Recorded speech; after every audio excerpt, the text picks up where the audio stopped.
I wish I never was born. There ain't no freedom here, Lord. There ain't no freedom here. There ain't no freedom here. I wish I never was born. I wish I never was born.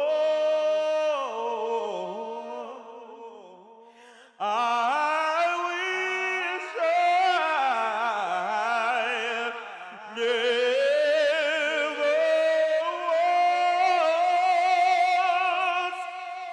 born.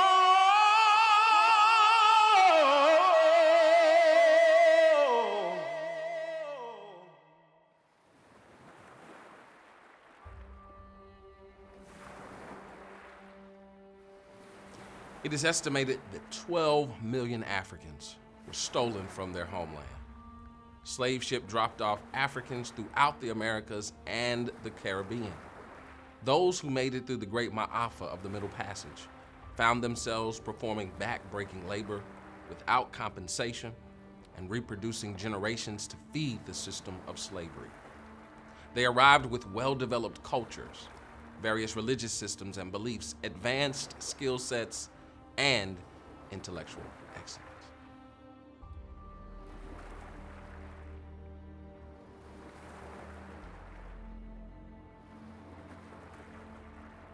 Galveston, Texas was one of the busiest ports west of New Orleans, and its proximity to slave trading ports in the Caribbean made it a haven for slave traders. In 1860, more than 1/3 of the population in Galveston consisted of enslaved people. While our ancestors endured the savagery of the slave system in Galveston, President Abraham Lincoln issued the Emancipation Proclamation on January 1st, 1863. However, it was not until some 2 years later that our Galveston ancestors received the news of emancipation. On June 19th, 1865, Union Major General Gordon Granger and his troops arrived on the shores of Galveston, Texas, and marched to the Union Army headquarters at the Osterman Building, where he wrote and issued General Order Number 3. It stated, "The people of Texas are informed that in accordance with the proclamation that the Executive of the United States, all slaves are free. This involves an absolute equality of personal rights and rights of property between former masters and slaves, and the connection heretofore existing between them becomes that between employer and hired labor. The freedmen are advised to remain quietly at their present homes and work for wages. They are informed that they will not be allowed to collect at military ports and that they will not be supported in idleness, either there or elsewhere." General Granger and his troops, including a colored troop regiment, then marched through town reading General Order Number 3 in several spots, including the 1861 U.S. Customs House. Can you imagine our ancestors, both freed and colored troops, marching through the streets, declaring that the evil system of physical slavery was over? They eventually made their way to Reedy Chapel. We are here at Reedy Chapel, also known as the mother of African Methodism here in the state of Texas. Freed men and women would have marched from the U.S. Customs House here to Reedy Chapel to hear the Emancipation Proclamation read.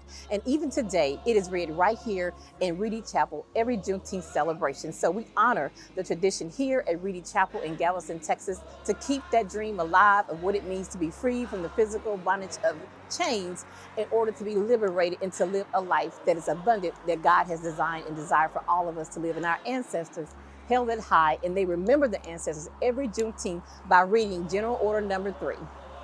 Granger and his troops' final stop was the grounds of Aston Villa. On this sacred ground, General Order Number 3 was reread. the place still has significance for Black people. Generations come here to learn the rich history.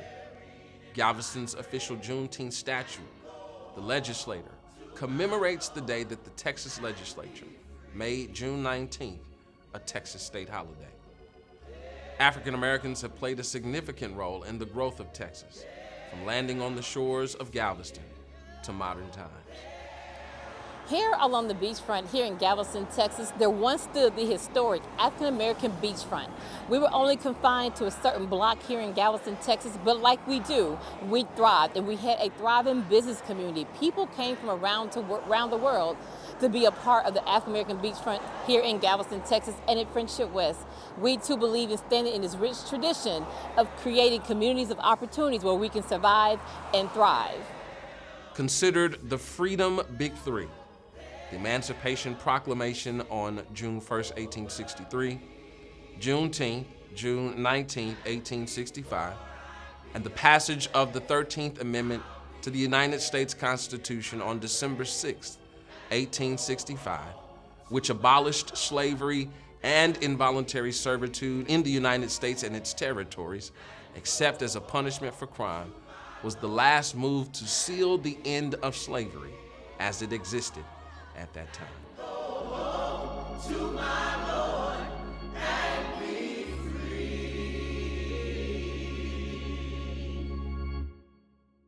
To return to the past is the first step forward. For 48 years, through teaching, preaching, and faith in action, Friendship West has continued the rich practice of Sankofa, of return and retreat, by pulling on the resilient, innovative, creative, and faith-filled ways of our ancestors.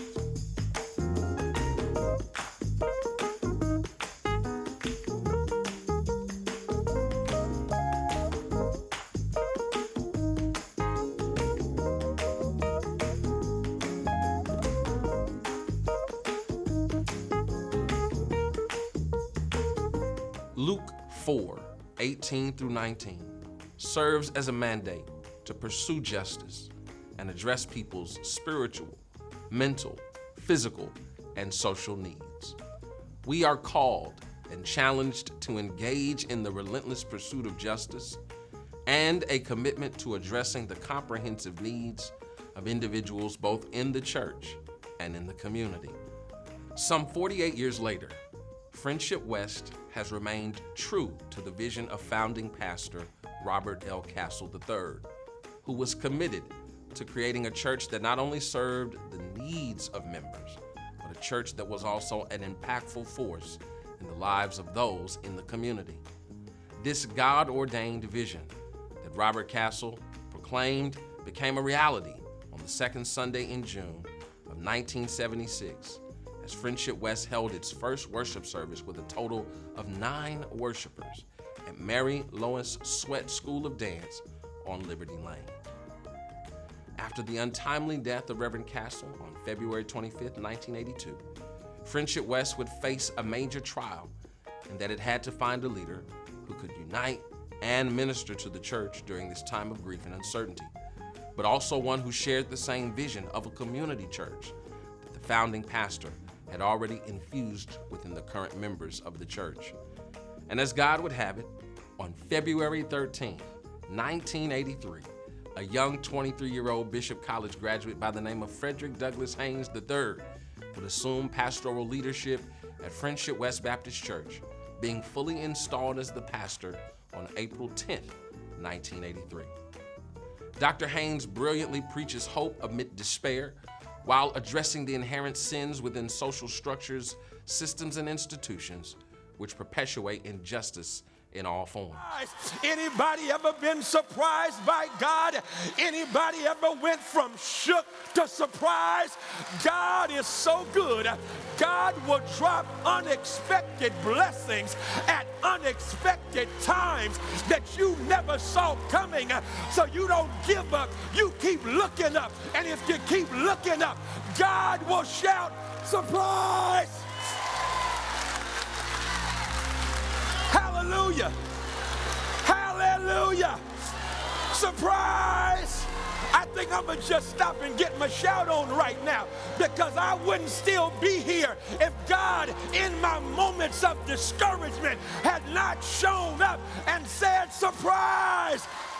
Dr. Haynes' preaching not only inspires, but also mobilizes individuals to make a meaningful impact in the fight against injustice. Drawing from the rich tradition of the Black church, staying true to the vision of the founding pastor, and keeping a keen eye focused on the needs of the community, both local and abroad, Friendship West continues to emphasize that the body and soul are inseparable, and that God's care extends beyond Sunday morning worship. This holistic approach acknowledges that spirituality is deeply intertwined with our daily realities and struggles, individually and collectively. God cares about what impacts our lives Monday through Saturday, and not just on Sunday. Part of the vision of Friendship West is that we will be a church committed to connecting and engaging the community in the fight for liberation from oppressive systems. Leading the charge is the Justice Department, spearheaded by Reverend Danielle Ayers, the first pastor of justice in Friendship West history, alongside dedicated ministry partners under the leadership of Dr. Haynes. Our advocacy and activism are rooted in critical areas such as environmental and economic justice. One notable campaign is the ongoing battle for environmental justice in Floral Farms. We have steadfastly supported Marsha Jackson, Southern Sector Rising, and the community in their efforts to remove the toxic shingle mountain and organize to develop a neighborhood plan. The massive pile of shingles pose severe health risks to the residents. Friendship West advocacy didn't end with the mountain's removal. We continue to push for rezoning measures and land use to ensure such toxic waste does not return to the Floral Farm community with Dallas citizens and environmental justice groups. This used to be Shingle Mountain. This is where the 180,000 tons of roofing shingles started. They moved the roofing shingles to the other place next door, but the ground up roofing shingles were still here. So when they moved this property, they left the roofing shingles still there, which is airborne, which causes all our issues with our health. That's the reason why I now have my vocal cords are inflamed. They permanently inflamed because of this. It never has been assessed. So when they moving those trailers still right next to me in that property, that is airborne. And that airborne causes our sickness here. This company is only supposed to be having trailer parking, and as you can kind of continue seeing as we walk through, you can see that they're still doing recycling. Their certificate of occupancy is only for trailer parking, no outside storage, and that's still illegal. We're working now to try to get our community rezoned back to agricultural here in the community. My home is agricultural. Right next to me is heavy industrial, and that's just insane, next to residence. So our authorized hearing include, we're gonna map out all that, what we don't want in the community and what we do want in the community. No more heavy industrial near residents. Not only for my community, what we're fighting for is for the other community. Black and brown communities as you know, is heavy and polluted with industrial environment here in the community. As you can see, right across the street used to be greens. We grew greens. They were sold down to farmers market. Look at the tannery there. Who want that in that community? So our community behind us used to be Shingle Mountain. We want all this property to be green again. As you might continue seeing, and you might want to ride in Floral Farms neighborhood, you can see the darkness. The dark ground is what is dead, and we're working for it to be green again, to become living again. But all our area in Floral Farms district, we want to rezone back to agricultural zoning. If not, we're moving out all the light industrial. No light industrial, I want people to understand, when light industrial, that include batch plants. And we don't want any more batch plants in this area at all. So we're here with Janie Cisneros so we can learn more about what's happening right here in West Dallas and the ways bad actors in our community impact our health in our daily lives. So Janie, tell us, what are we looking at here in West Dallas? Yeah, behind us is the GAF asphalt shingle manufacturer. They produce shingles And they've been here since 1946. Their facility is very antiquated, doesn't have modern technology like scrubbers to reduce pollution. And so we keep inhaling all of the toxicity that's coming from the company as they produce their shingles. And if you look around this neighborhood, it's a residential community. We have a lake, we have daycares on both sides of this facility, we have a public library, a community center, public schools, a shopping center. This is a residential neighborhood. People live here, people play here, people worship here. And it's not right that we can't enjoy our quality of life out here, because when we come outside, we get the stenches, the smells of coming out of the factory, and that air pollution is affecting our health. It's negatively impacting West Dallas. 75212 is known as the zip code that's the most polluted in this city. And that's not okay, especially considering that West Dallas was once affected by the RSR lead smelter. And there was a lot of lead poisoning in this community. People to this day are still suffering from that. And the fact that people want us to wait around until this company leaves is just unacceptable. It's pretty ridiculous. That's not the way a city or anyone should be treating this community. And so, as you can see, it's so important for us to hear directly from those who are impacted. And Janie is doing great work with Singleton United. And of course, as Friendship West, we stand with Singleton United and many others who are trying to battle a lot of these bad actors. And so part of this, and you heard Janie say, they've been here since 1946, and this is a residential area. So zoning is also very important for us to address here in the city of Dallas. And that's what Friendship West, we're about that life. We're about addressing public policy in the city. So we wanted you to be able to hear directly from her and to see, you see the beautiful lake, you see the housing, you see the businesses. Why would such a business be able to operate in this part of the city? So our commitment to environmental justice is further exemplified by our successful opposition to a developer's plan to build a warehouse next to Friendship West and across from Carter High School. This proposed construction in a predominantly residential area would have introduced additional environmental hazards, but through a combination of direct and indirect actions, Friendship West was able to prevent this instance of environmental racism. Our efforts continue. We are actively engaged in community discussions on Forward Dallas, a strategic plan that will shape the city's future zoning and land use policies. By leveraging our resources and standing within the community, Friendship West continues to champion the cause of environmental justice, ensuring that vulnerable communities are protected from harmful developments. Our work exemplifies a holistic approach to justice, addressing both immediate threats and long-term systemic issues through proactive community engagement, advocacy, and activism. For over a decade, we have dedicated ourselves to the cause of eradicating predatory lending practices that exploit vulnerable communities by addressing the root causes of economic disparity. Through these efforts, we aim to create a more equitable society where everyone has access to the financial products and lending practices. One of our key strategies and victories was the development and passing of 2 local ordinances in collaboration with citywide coalition partners. These ordinances were designed to remove the harmful effects of predatory lending, establishing safeguards that protect consumers. Our coalition partners have been instrumental in these efforts, bringing together diverse voices and expertise to advocate for meaningful change at the local level. In addition to addressing public policies, we have also taken on the vital role of providing financial alternatives. Our acquisition of St. John's Credit Union has been a milestone achievement.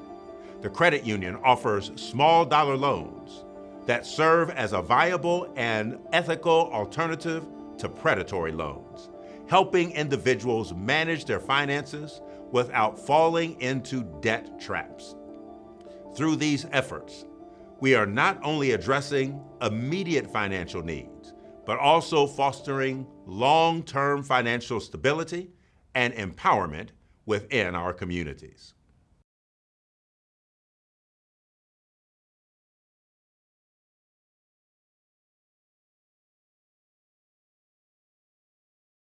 Friendship West not only recognizes how important the fight for justice is, but for 48 years, the church has been and is still committed to constructing a well-rounded church and community through a holistic approach that transcends conventional boundaries.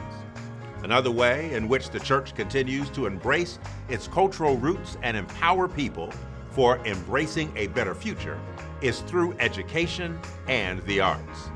Friendship West continues to provide enriching experiences and opportunities for children and youth, ensuring they are equipped with the knowledge and skills needed to thrive in an increasingly complex and competitive world. Our dedication is to children, youth, and educational achievement and attainment annually. Of course, this is our College Sunday, and we are celebrating the fact that God gives us the gift of knowledge, and the blacker the college, the sweeter the knowledge. I just had to drop that.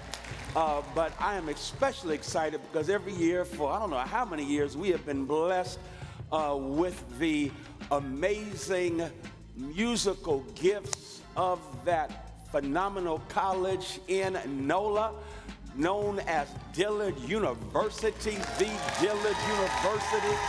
And we are so excited we can't even hide it. Has to do with it not just being a university, but a communiversity. COMMUNIVERSITY. That's fire right there, sister. Communiversity, because if the university and the community are not united in holy wedlock, we cannot give birth to the kind of future that we need. And we are so glad to have you. We warmly welcome you to Friendship West. We have a check for you. This right here, we're going to take another offering. We're starting it off with 5. We're going to get up to 10 by the time the day is over. And so we want to welcome you and ask you to come on up right now. And we're going to say hello. Welcome to the president of the Dillard University, Dr. Rochelle Ford. Friendship West recognizes that investing in children and youth is an investment in the future. By providing resources, mentorship, support, and spiritual formation, Friendship West has a critical role in developing compassionate, capable, and forward-thinking young people. Another reason we celebrate Juneteenth and our rich church history is that reinforces our cultural memory of how we express ourselves as people. Many of the first Juneteenth celebrations happened in the church, and rightfully so. Because where else in the world can you get supernatural, life-changing music, soul-stirring rhythms and lyrics, and storytelling, graceful dancing than in the Black church? Uniquely, Friendship West's game-changing approach is the integration of the arts into religious practices and justice-centered initiatives. From soul-stirring outpourings in the sanctuary on Sundays, to partnering with local arts institutions in the city, to supporting area arts programs in local schools, Friendship West remains committed to supporting the artistic giftings of our members, the community, as well as preserving our Black artistic culture in and around the city. I am excited to be a part of this interview. My name is Curtis King. Curtis as in Mayfield, King as in Martin Luther King. And I am the founding president of the Black Academy of Arts and Letters, an institution that I think is very important in the artistic and the cultural fabric of these United States. I didn't know a lot about Juneteenth until I got to Texas, actually. Again, I'm from the deep south of Mississippi, and I grew up in a situation where you saw signs for colored and for whites only in a little small town called Coldwater, Mississippi. So undergrad school at Jackson State, and then coming to Texas at TCU, a woman named Irma Lewis, who was the founder of the Sojourner Truth Cultural Arts Theater. And so I met her, I met Opal Lee, I met Lenore Roller, and I met Bertha Collins. These are 4 very strong women, Black women in Texas, Fort Worth specifically. And Ms. Lewis said, we want to do this project called Juneteenth and it was like a big celebration. I didn't know what it was. And then there was a guy named Henry Masters, who was also in Fort Worth at the time at one of the United Methodist churches. And so I worked to put together a special Juneteenth production in Fort Worth.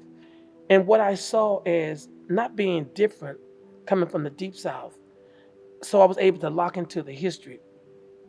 And the reason I think that it was important to me to do that at the time was because it was a situation not so much that black people didn't find out till later on, because people who don't look like me did everything they could to keep us locked out or find out anything. That's what I think that this the Civil War was all about. So having those kind of situations, I thought it was important. Now that we have gotten a holiday passed by Congress, now let's walk for something else. I want to walk for voting rights. I want to walk for homeless. I want to walk for causes. If we are not walking for a particular cause, then what is the purpose of the walk? And this is not a bashing of anything or anybody. Let me use Curtis as an example. If the Black Academy of Arts and Letters does not stand for a particular purpose of cause to document the history and culture of our contribution of where we were then, where we are now, and where we intend to go, then the institution needs to die on the grapevine. On the grapevine, we need to have a funeral without the mourning. Friendship West is a part of a continuation of a legacy of our institution. And what I love about Pastor Haynes is because of his theology. I believe that when Jesus said, go among the highways, and I'm not a biblical scholar, and I don't read the Bible every day, I ain't gonna lie. But when he said go, that's what Jesus did. Jesus didn't separate himself from the people. He walked among the people. And what I love about Pastor Haynes is that he walks among the people. This man is out here and he's on the forefront. He's in the pulpit. And I'm not talking about an elevated platform. I'm talking about a pulpit that is sacred. One thing I can do, I can text Pastor Haynes in the morning, late at night, and just simply say, we need some help and support. And he is there. His daughter came to our program. She's a brilliant actress. She came to our program. So many of the young people like that are coming to our program. And what makes me feel good is because they are out there doing amazing things. And there's a connection between our institution and the Black church. I don't see it as being separate. I see it as being a continuing part of the same. And so the other thing I like about Pastor Haynes too is that, he works through the institutions, but he is an institution. He doesn't need a building. He doesn't need a platform. He doesn't need a physical shelter, because where he goes, he is that.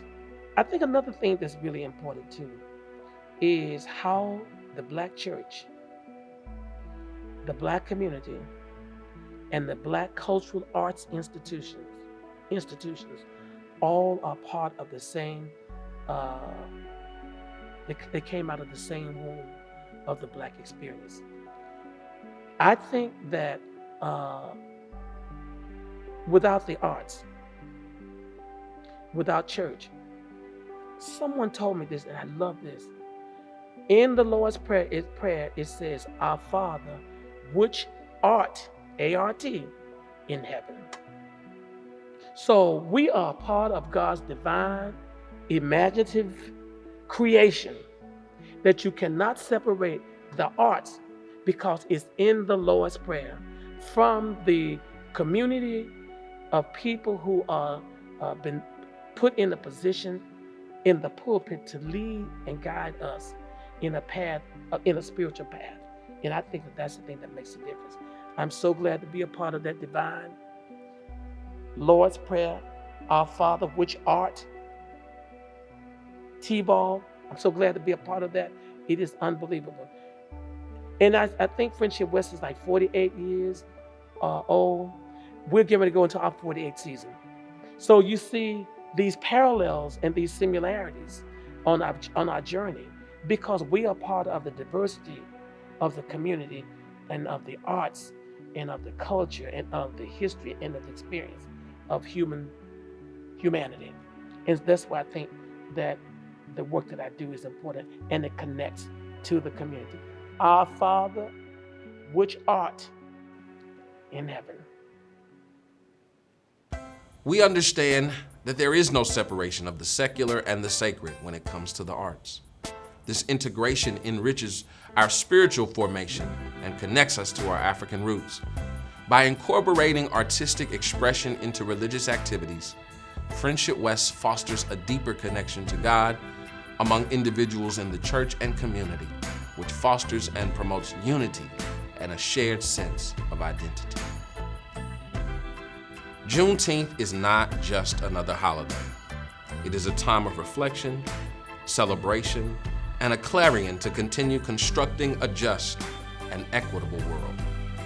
Reflecting on Juneteenth allows us to acknowledge the struggles, strides, and successes of those who fought for freedom and paved the way for future generations.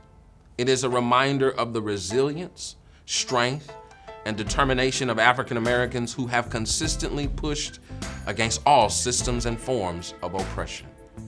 As we celebrate Juneteenth, it is critical and necessary to acknowledge the ways we have continued the movement towards freedom and liberation.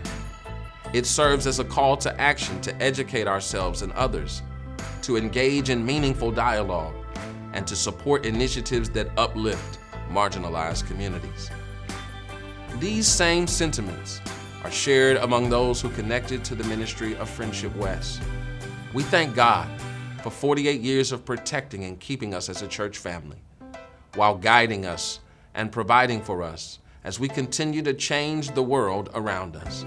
It is our prayer that Friendship West will continue to be a game-changing Christian movement well into the future.